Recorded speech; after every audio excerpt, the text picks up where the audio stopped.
और जो रामगढ़ उपचुनाव हुआ जिसमें हम लोग भारी बहुमत से एनडीए चुनाव जीती है। और कौन धन बल का यूज किया है और कौन सत्ता का यूज किया है, जितने भी जिला प्रशासन के पदाधिकारी किस प्रकार वहाँ के हमारे कार्यकर्ताओं को, हमारे वोटरों को किस प्रकार तंग किया है, लाठीचार्ज किया गया है और पुलिस प्रशासन का जिस प्रकार दुरुपयोग किया है। यदि वो दुरुपयोग नहीं होता, यदि निष्पक्ष चुनाव होता तो निश्चित तौर पर हम लोग 50,000 से अधिक से वोट से उसको हम लोग चुनौती देते हैं।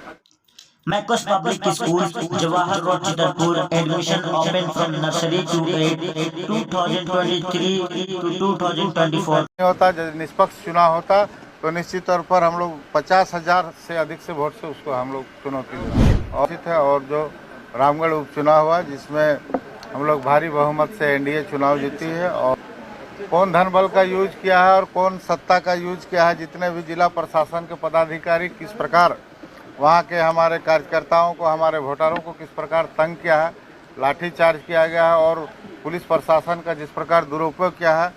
यदि वो दुरुपयोग नहीं होता, यदि निष्पक्ष चुनाव होता तो निश्चित तौर पर हम लोग 50,000 से अधिक से वोट से उसको हम लोग चुनौती देते हैं। राज्य सरकार चेते, वरना 2024 का परिणाम क्या होगा यह रामगढ़ आगाज दिया।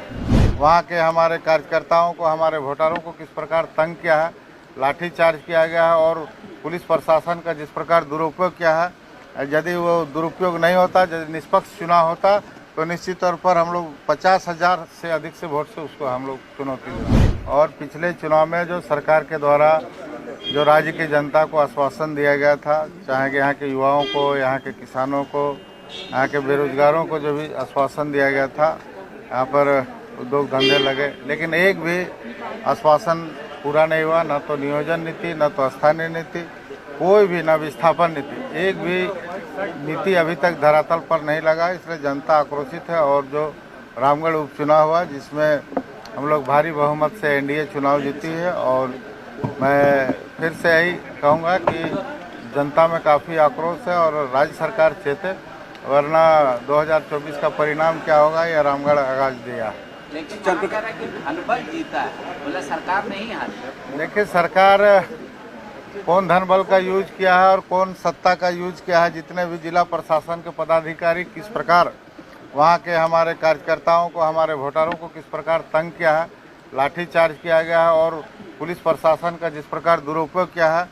यदि वो दुरुपयोग नहीं होता, यदि निष्पक्ष चुनाव होता तो निश्चित तौर पर हम लोग 50,000 से अधिक से वोट से उसको हम लोग चुनौती देते हैं। अच्छा, ये बताइए, जो जेएमएम के जिला विनोद जी, इनकी क्या भूमिका है, क्योंकि कई स्थानों पर देखा गया कि उनके देखिए, मैंने पहले ही कहा कि सरकार सत्ता का खूब दुरुपयोग किया और उनका जिला अध्यक्ष जिस प्रकार गुंडागर्दी कर रहा है, वहाँ के लोगों को, आम लोगों को भी जिस प्रकार परेशान किया जा रहा है, सामान्य व्यवसायी लोग को। देखे, कल ही यहाँ पर गोली चला और कई हत्याएं भी हुई।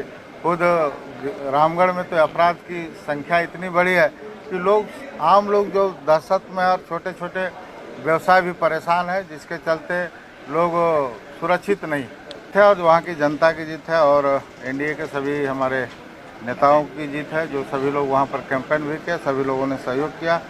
और सबसे पहले तो हम कहेंगे कि पूरे राज्य की जनता की जीत है। और आने वाले समय में जो 2024 चुनाव है और उसमें एनडीए का निश्चित तौर पर प्रचंड बहुमत से हम लोग सरकार बनाएंगे। नगर निगम चुनाव का क्या स्टेटस है सुप्रीम कोर्ट में, कब तक? देखिए, नगर निगम चुनाव के लिए इससे पूर्व भी हमने सुप्रीम कोर्ट गया था। सुप्रीम कोर्ट में हम लोगों ने पंचायत चुनाव में भी चुनौती दिया था, लेकिन उस समय राज्य सरकार के द्वारा शपथ पत्र दायर किया गया कि नेक्स्ट, पहले आने वाला कभी भी चुनाव होगा उसमें ओबीसी को आरक्षण दिया जाएगा ट्रिपल टेस्टिंग करा के। लेकिन दुर्भाग्य है कि राज्य सरकार फिर से नगर निकाय चुनाव में ओबीसी का आरक्षण समाप्त किया। इसको लेकर हमने सुप्रीम कोर्ट में फिर दरवाज़ा ठकठकाया और सुप्रीम कोर्ट का जो आदेश हुआ है कि ट्रिपल टेस्टिंग कराकर ओबीसी को 27% आरक्षण देकर ही चुनाव कराएं। Admission open